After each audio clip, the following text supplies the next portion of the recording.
What's up, everybody? I'm your boy Shaquan. And I'm Lindsay. And we are the Austins. Yes, I was the girl who sang Dark Horse. Make me laugh from daddy and I'll make me one and only. You was? Yes. But that's not what we're here today. She killed it! Thanks. Yeah, because I'm a nobody. You know, nobody knows me. It's fine. We have made this video to share with you guys our story. Sit, baby.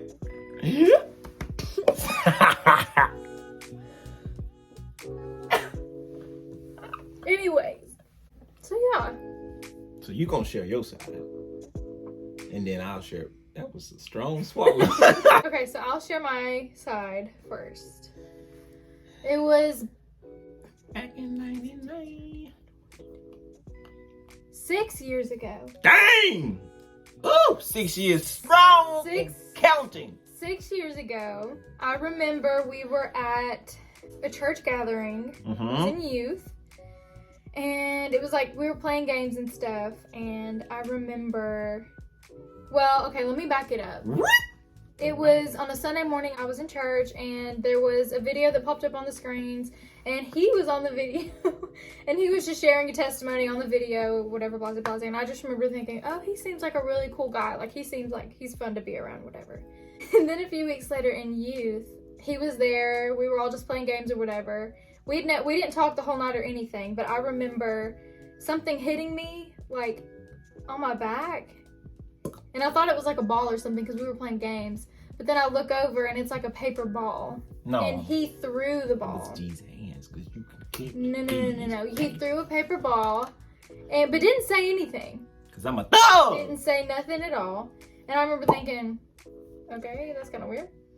And then like a week or two later, did you hear that? The dog barked. And then a week or two later, you slid up in my DMs. Ooh, slid. Talking about, why do you have blah, blah, blah followers? Because I was confused.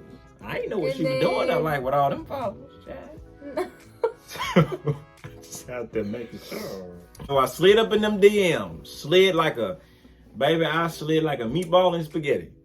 I slid up in her DM, said, what you doing with all these followers? And she was like, I did a Vine. I'm like, okay, I didn't even know what Vine was.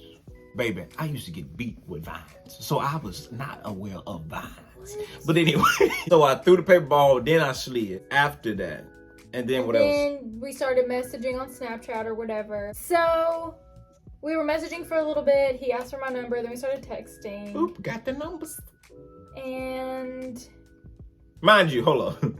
I was in Master's Commission. It's a discipleship program. You'll learn more about it later on.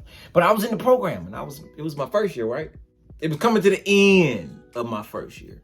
I was in covenant. I wasn't supposed to be sliding and, on Vines and stuff like that. So, or in DMs. But I did it anyhow. I couldn't resist myself. I just wanted to know why she had so many flowers. So anyway, I was in the wrong. I didn't post a slide up or through her DMs, but I did it anyhow. And what else? There was a trip. It was a group of us. We took this trip. I was like, hey, I'm gonna try to invite this girl. And they were like, all right, who she is? And I said, her name Lindsay. All right. So I text her. It's like, hey, Lindsay, we going to Nashville. You wanna go with us to Nashville? So Lindsay got in the car. wait, why are you talking like that? I don't know, but we had room for Lindsay, and Lindsay got in the car, and they put us in the back seat, and we just sitting here just talking, and I'm just looking, gazing in those green, sour apple eyes. I'm just looking, and she looking back at me, and I'm just looking. I'm like, girl, you just don't know. You is gorgeous. So we get to Nashville, go eat first, and then we go to this church service at the Belonging. It was sweet.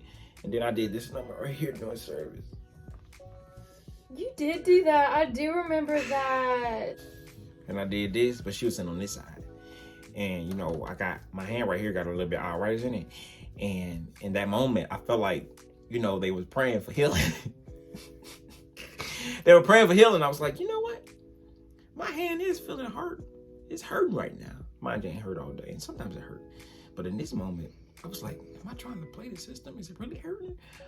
Or is it hurting because I had my hand propped up for so long around this girl and I'm just trying to get close to her? So I thought I experienced a healing, but the next day, my hand was still hurting. It's because I had it stretched out. Ow! I'm sorry. Trying to, romance and all that stuff. So, but Jesus still healed. Anyhow. So we hung out a little bit in the summer. We went to a church camp, summer church camp. We went to the beach. I remember we were kind of getting a little bit more serious, I guess you could say. Nothing for real serious, but I just remember he texted me and was like, hey, save me a seat. Oop. So I was like, okay. So I saved him a seat.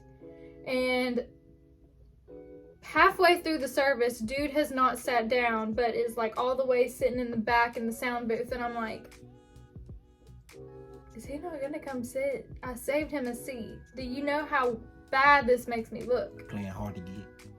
So I'm gonna be real. I got mad at him. I was like, I saved you a whole seat. I don't be saving nobody's seats. Ooh. And so I saved him a seat and he did not come sit down. I was like, Yeah, I didn't sit with her. She had all her friends and stuff, so I didn't want, I was playing hard to get. Yeah. So then he goes into his second year of master's commission, and then I go into a first year. So now I am in a covenant, which means we can't have a boyfriend or girlfriend for just 9 months, basically, so that you can just focus on your pursuing relationship. Jesus. Yeah, so you can focus on your relationship with Jesus. And I was all in. I loved those 9 months. I was able to learn so much with God and not be distracted in any way in a relationship, because it is very easy to get distracted and put all your focus on a relationship and kind of put Jesus on the back burner. So it was just 9 months. It felt like forever, of course, when you want to be with somebody. 12 years straight. And so during those 9 months of being in covenant, I think it was about halfway through, I just remember praying to God, and I was like, God, if he is the one for me, and if I'm supposed to be in a relationship with him, God, I just need a sign. I need a confirmation. Because I was just in my head, honestly. Lord Jesus. And I remember it was just kind of like a flippant prayer. It wasn't anything big, I guess, in the moment. And I was like, God, if he is the one for me, I pray that he wears blue today. And so later that day, when everybody's going to class, I think we were leaving to go on a retreat or something like that. You told your girlfriends, remember? I told my girlfriends, and I was just like, told them what the prayer was. And then him and another guy pull up, and when he gets out of the car, Wait, let me finish. So let me tell you this. So I was praying way before she was praying about me to be her man. So I was praying these prayers, asking the Lord for confirmation about this woman, because I felt so strongly about her. When I feel something strong, baby, I know it's the Lord. Because I am weak. And when you is weak, he is strong. Hey. So I'm telling the Lord about this woman, and I felt the Lord speak to me and said, if you give Lindsay to me, meaning him, for 9 months, he will give her back to me for the rest of my life. That was a strong confirmation. So I believed that thing. I just started praying. Mind you, that morning, I did not have on a blue jacket at all. So we're driving. I remember me and Chris Kelly, we were driving. It was my 30. We were driving on the way to the church. And I said, hey, Chris, bro, I feel strange. Something is telling me. I feel like the Lord is literally telling me that we need to turn this car around and I need to change my jacket. Chris Kelly was my boy. He's still my boy. He my dog. He's like, hey, all right, Saquon, I know you hear from the Lord, so if you saying this is what he's saying, I'm with it. We're going to whip around this car. Mind you, we was late because we was supposed to be at the church. So we whipped that truck around, and I go in the house, and I pull out this blue jacket. Ooh, I should have this thing in a box, so the world can see it, correct? So I had this blue jacket, with a nice swoosh. This is vintage to me, because it means a lot. But I had this blue jacket on. I got in the house, ran, and some said, grab that blue jacket. Grab that blue jacket, and we was gone. Then I pull up at the church. All I see, because I'm looking for her, because she was worth looking for. So I'm looking for her, couldn't wait to see her. And all I see is all these girls, We're just laughing. falling out the car laughing. So hard. So hard. I'm like, dang, did I make a wrong choice? Like, what's wrong? And come to find out, she was praying for confirmation that I was to wear blue. So I never wear blue, but it's my favorite color. So that was crazy to us. And then you told me that night, remember? So I remember praying. I'm like, God, okay, so you answered my prayer. Now, is it okay if I tell him? Like, this is some big stuff. And I was like, God, if it's okay for me to tell him what just happened, let there be a moment where it's just me and him and we're able to just like talk. Now, keep in mind, I'm in a covenant, so I'm not supposed to be really like hanging out with you or any other guys type thing. And I remember we had got there later that night, and I think we were going to do, it's like a prayer thing. And I remember, I think I went to come back in the van to grab my notebook or something. So I'm out there trying to find my notebook or whatever. The other van, I look over, there's a light, and I'm like, oh, somebody's over there. And as I'm closing the van door and about to walk in, it was you that was in the van, and we kind of like met, and I was like, oh, we was so confused. So she was in the car looking for her notebook and her Bible, and I was in the car looking for my phone charger. So she see me, I see her, we meet, and I'm like, oh shoot, somebody I know is peeking through the windows. I know, because we were not supposed to be out there. And they could have just fabricated the story. They could have said anything, but we knew that we were not, like, it was, we didn't set this up. Yes. Well, nobody set it up but the Lord. Yeah. I just strongly believe Yeah, and so we were walking back in together, and I remember being like, let me tell you something. I was like, oh so shoot, she's about to guess break my what heart. just happened? I was like, so this morning I prayed a prayer. This morning I prayed a prayer, and I prayed that I think I said, like, if you were the one, or if you were my husband, be real. I don't think I said you were my husband. If you were the one for me, then you would wear blue. And what did you say? I said, oh, shoot.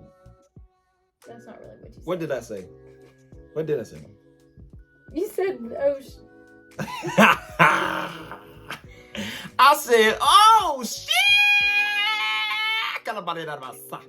yeah, so then I I remember you didn't say anything else. By that point, when I finished what I was saying, we were already at the door. Door was opening, and he was like, and we just walked in. And we were just laughing at this point. And I was sitting there like, I thought she was about to break my heart. So, you know what? I just don't feel this about you no more. But when she told me that, babe, that king inside of me said, hallelujah. So then we had to finish out the year. My worship that night was even stronger. Oh. Okay. Okay. I heard more clearer. Anyhow, so we finished out the year strong. Can you be my girlfriend? I asked her to be my girlfriend right after she got out of the covenant. I'm talking about, baby, I didn't even wait for graduation. It was the night that I got out of my covenant, and I get in the car, and we're all going somewhere to eat. And dude has 9 gifts in the back seat for every month that I was in covenant. Every month that I missed her, I bought 9 gifts. He did. Sure did. So then the next day, we actually went on our guest's first date. Yeah. And I remember you surprised me with going to the studio. Oh, shoot. That was the first time I had ever been to the studio. Child, I forgot about that. Yes. Dang. And that was very sweet. I was smooth like You butter. did. I had no idea that's what we were doing. Dang.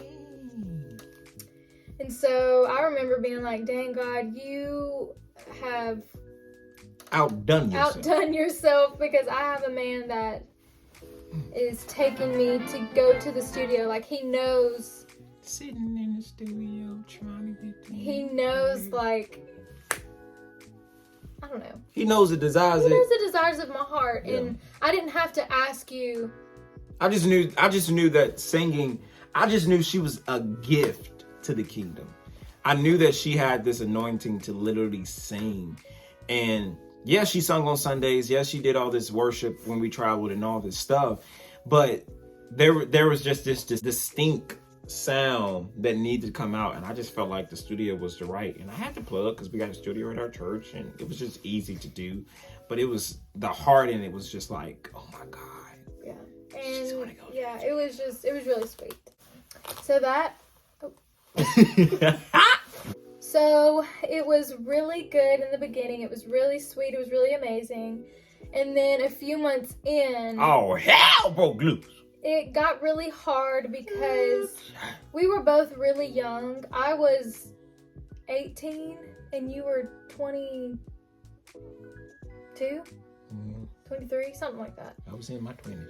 But I think we were just too young to navigate a relationship with each other in a healthy way and a relationship with Jesus. It was hard because I've been living a little bit longer and had a different time with the Lord. I knew how to navigate a relationship with a significant other, and then I knew how to navigate a relationship with the Lord, and then in unity with both.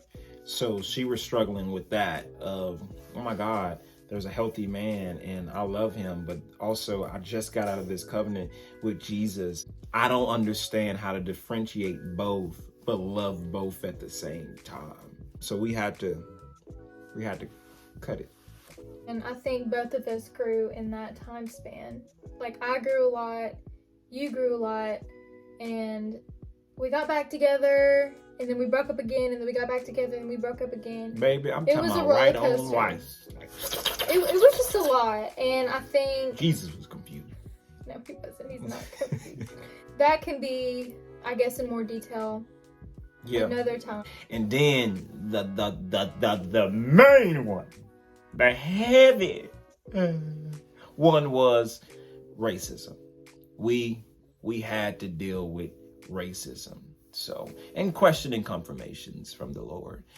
So we dealt with that, but I'm telling you, you're going to want to watch the next video because we're going to tell the truth, because the truth has set us free. And we want to share this because there may be some of you guys out there that are currently dealing with something like this, or you have in the past, or you maybe have friends, or just whatever it is that might have maybe had a story similar to ours. And I know the way that we can share our story and we can say it so proudly is literally all God. There's nothing that we did that even allowed us to even be together. Like, the story is so woven together perfectly because God was writing the story and God was doing everything. So he gets the glory for every single thing, for our story. Yeah, he gets the glory for our story. Baby, you better preach on it. He does. He gets the glory for it. Get you some glory. So yeah, that happened, and we just here to tell our story. We hoping to encourage some people, because oftentimes we don't understand this. It's Christians that walk through this racism. Like, we're not perfect. Like, it was Christians, not just out in the world type people. We lived that lifestyle, but we were dedicated believers, dedicated people that was in our Bible praying. I mean, we just told you, we went through school through this. Like, we were after the Lord. And then, of course, this sprinkle of racism tried to ruin it all. But of course, like she just said, God get glory for our story. Yes. So yeah. So that pretty much sums up this video.